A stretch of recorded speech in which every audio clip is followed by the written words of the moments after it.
안녕하세요. 이번 주 수요 집회 말씀 요약 맡은 안건호 형제입니다. 네, 제가 다룰 말씀은 사사기 12장이며 말씀 묵상을 돕기 위해서 본문 요약 먼저 하겠습니다. 자, 입다가 암몬과의 전쟁에서 큰 승리를 거둔 후에 그 소식은 이제 이스라엘 전역으로 두루 퍼지게 됩니다. 그리고 그 소식을 들은 에브라임 사람들이 요단강을 건너 입다를 만나러 왔습니다. 그들은 입다에게 승리를 축하하기 위해 인사차 방문한 것이 아니라 시비와 협박을 하면서 위협적인 모습으로 방문하였습니다. 그들은 왜 암몬과 전투할 때 자신들을 부르지 않느냐고 말하면서 입다와 그 집안을 불살한다고 협박까지 하였습니다. 하지만 입다의 대답은 암몬과 크게 싸울 때 너희 에브라임 사람들에게 도움을 요청하였으나 너희는 우리를 도와주지 않았다. 너희가 같이 싸울 뜻이 없기에 내가 목숨 걸고 싸우니 하나님께서 내 손을 들어주심으로 이겼는데 왜 이제 와서 나랑 싸우겠다니 이건 무슨 경우냐 였습니다. 입다 입장에서는 전쟁 중 에브라임 사람들에게 도움을 요청했지만 그들은 전쟁에서 한 발 빠졌고 그들의 도움 없이 겨우 이겨서 왔는데 이제 와서 말도 안 되는 억지를 부리는 것과 다름이 없었습니다. 입다는 에브라임 사람들의 시비에 맞서기로 했습니다. 그래서 길르앗 사람들을 모아 에브라임 사람들과 전쟁을 하기 시작했습니다. 평소에 에브라임 사람들은 길르앗 사람들을 보고 너희 길르앗 사람들은 본래 에브라임에서 도망친 자들이요 에브라임과 므낫세에 속한 자들이라 라고 조롱하였습니다. 그렇기에 입다의 부름에 적극적으로 응답하여 에브라임과 전쟁에 참여하였습니다. 자, 그 전쟁의 결과는 입다와 길르앗 사람들의 승리였습니다. 승리한 길르앗 사람들은 도망가는 에브라임 사람들을 처단하기 위해 앞서가서 요단강 나루를 지키며 도망가는 사람들을 빠짐없이 죽이려고 했습니다.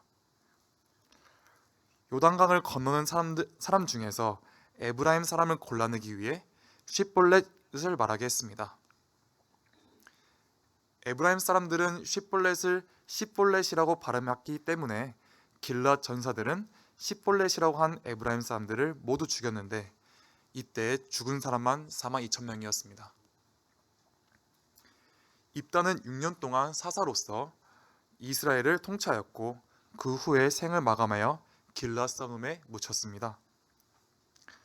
이렇게 입다의 이야기가 끝나고 3명의 사사들이 짧게 언급됩니다.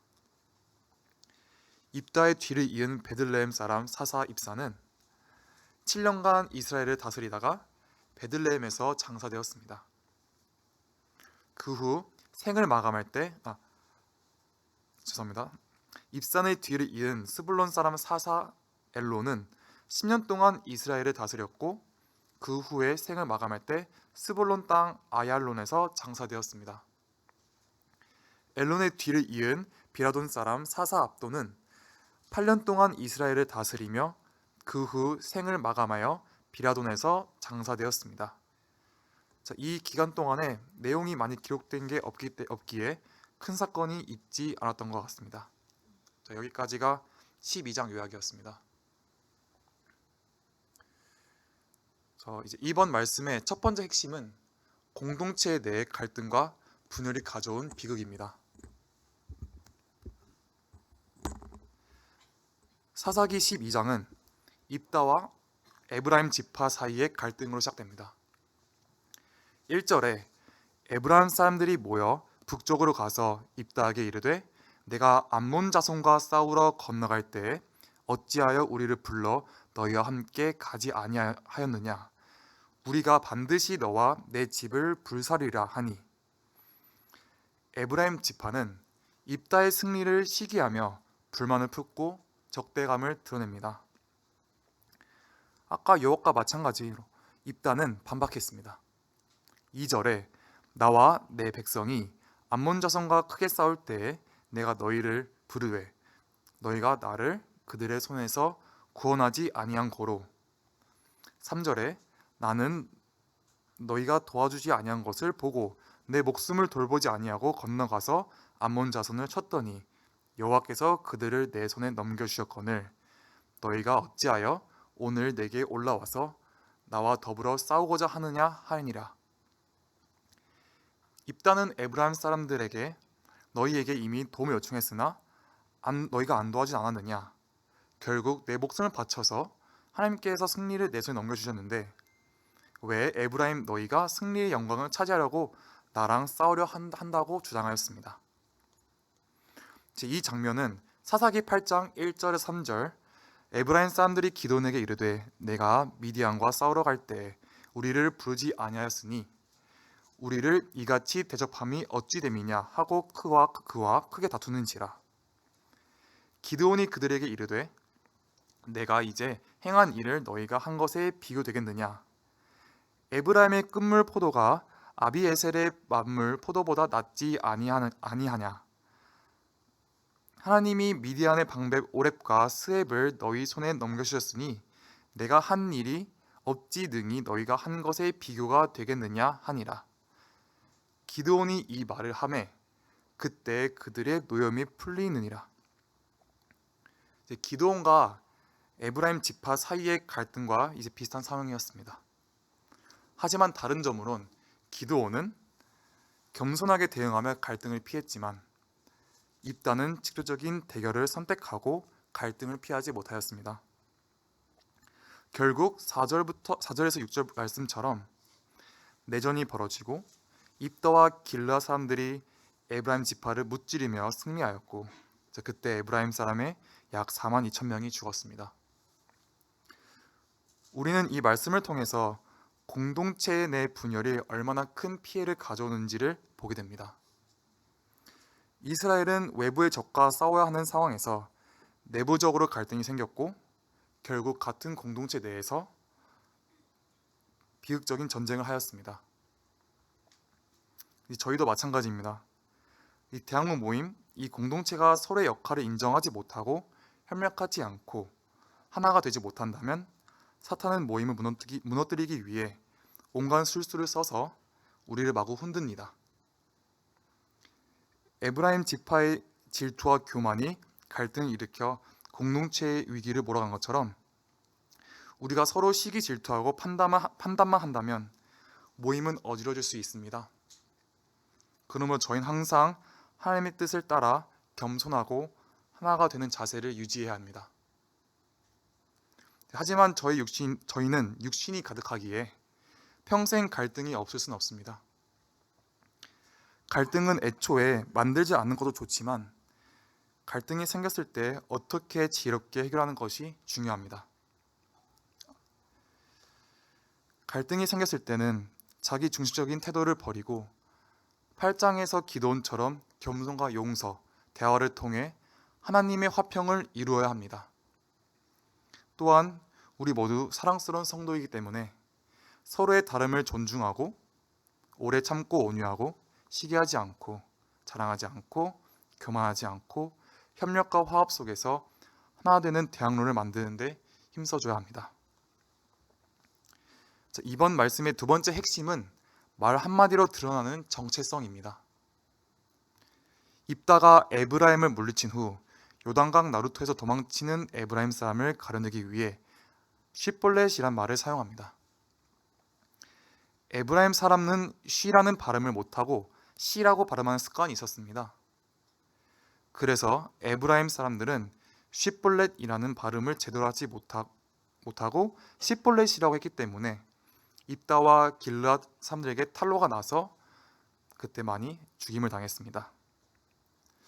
이 장면은 이제 말 한마디가 개인의 정체성을 드러낼 수 있음을 상징적으로 보여줍니다. 이처럼 말은 굉장히 중요하며 우리의 삶에 큰 영향을 줍니다. 우리가 하는 말이 하나님을 높이는 말인지 아니면 갈등과 분열을 조장하는 말인지를 또 점검해야 합니다. 성경에선 말의 중요성을 강조하는 구절이 많습니다. 마태복음 12장 34절에서 37절 독사의 자식들아 너희는 악하니 어떻게 선한 말을 할 수 있느냐? 이는 마음에 가득한 것을 입으로 말함이라. 선한 사람은 그 쌓은 선에서 선한 것을 내고 악한 사람은 그 쌓은 악에서 악한 것을 내느니라. 내가 너희에게 이르노니 사람이 무슨 유익한 말을 하든지 심판 날에 이에 대하여 심문을 받으리니 내가 말로 의롭다함을 받고 내 말로 정죄함을 받으라.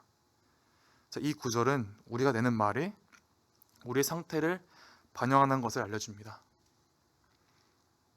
잠언 15장 1절에서 2절.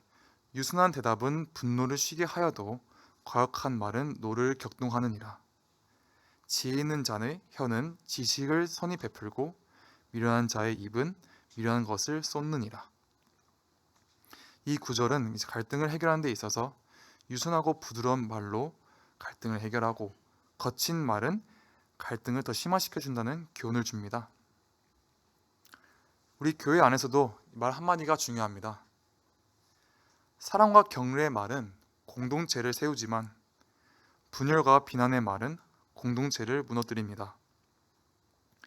에브라임 지파가 십볼렛이라 해서 정체가 탄로난 것처럼 우리도 우리 말이 본인의 정체성을 보여주기 때문에 말을 신중히 사용해야 하며 우리의 말이 하나님 앞에서 정결한 건지를 점검해야 합니다. 저는 대학교 1, 2학년 때 세상에 잠깐 발을 담근 시절이 있는데요. 제 말과 행동이 세상과 부합했기 때문에 제가 크리스천이라는 사실을 숨긴 시절이 있었습니다. 그리고 나서 군대에 갔다 와서 신앙심이 이제 회복되고 대학교 3학년으로 복학한 다음 제 주변 사람들에게 당당하게 크리스천임을 밝혔습니다. 그때 이제 돌아온 대답들은 의외다, 형이 그랬냐 였습니다. 저는 이 사건을 통해서 저의 행동과 말이 얼마나 중요한지 이 정신이 번쩍 들었습니다. 성도 여러분, 저와 같은 실수를 범하지 않도록 하나님의 자녀로서 그리스도인에 부합하는 말과 행동을 하시기를 바라겠습니다.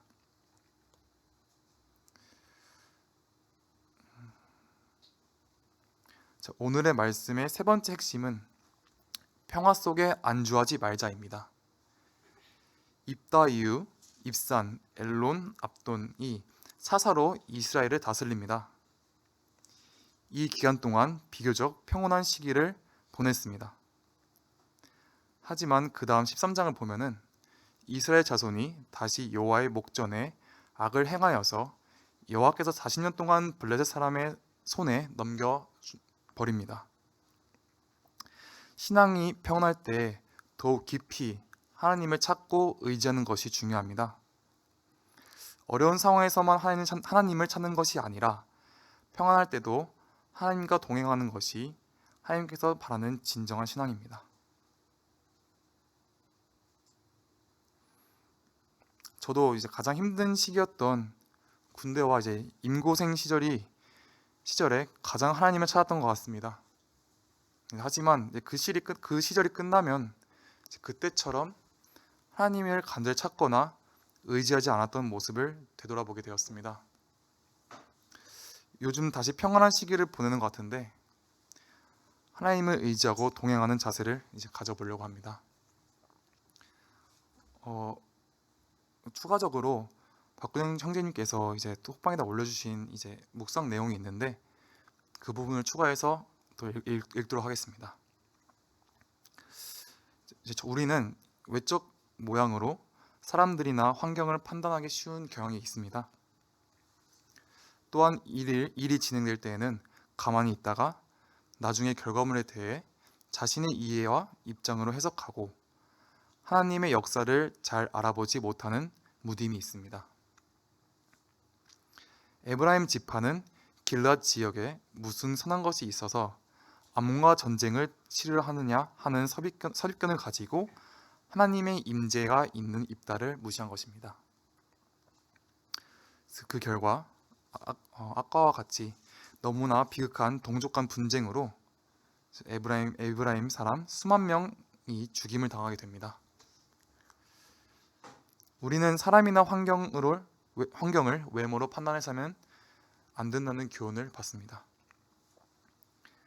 하나님께서 약한 자들을 들어서 사용하시며 강한 자들을 부끄럽게 하시며 하나님께 영광을 돌리도록 나타나시고 역사하십니다. 고린도전서 1장에서는 26절 형제 여러분, 여러분의 부르심을 생각해 보십시오.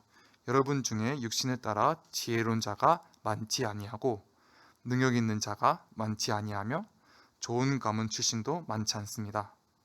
그러나 하나님께서 지혜로운 자들을 부끄럽게 하시려고 세상의 어리석은 것을 선택하였으나 하나님께서 강한 것을 부끄럽게 하시려고 세상의 악한 것을 선택하셨습니다. 하나님께서는 있는 것을 무력하게 만드시려고 세상의 천한 것들과 멸시받는 것들과 없는 것들을 선택하셨습니다. 그래서 어떤 인간도 하나님 앞에서 자랑하지 못하게 하셨습니다. 그러나 여러분들이 그리스도 예수 안에 있는 것은 하나님 때문입니다. 예수께서는 우리에게 하나님으로부터 온 지혜가 되셨고 의로움과 거룩함과 속량이 되셨습니다. 그래서 자랑하는 자는 주님 안에서 자랑하라고 기록된 바 같습니다. 라고 말씀하셨습니다. 우리 주님께서 나사렛에서 자라신 것도 이와 같이 연약하고 소외된 사람들 가운데 하나님의 말씀의 빛을 비추시고 하나님의 영광을 드러내신 참으로 은혜로우신 분이심을 나타내십니다. 우리도 외모와 환경 등 세상의 가치관을 내려놓고 하나님의 가치관과 말씀으로 자신을 무장할 때인 것 같습니다. 이제 한마디만 하고 이제 말씀을 마치고자 합니다. 사사기 12장은 우리에게 모임 가운데 서로 사랑하고 겸손할 것을 가르칩니다.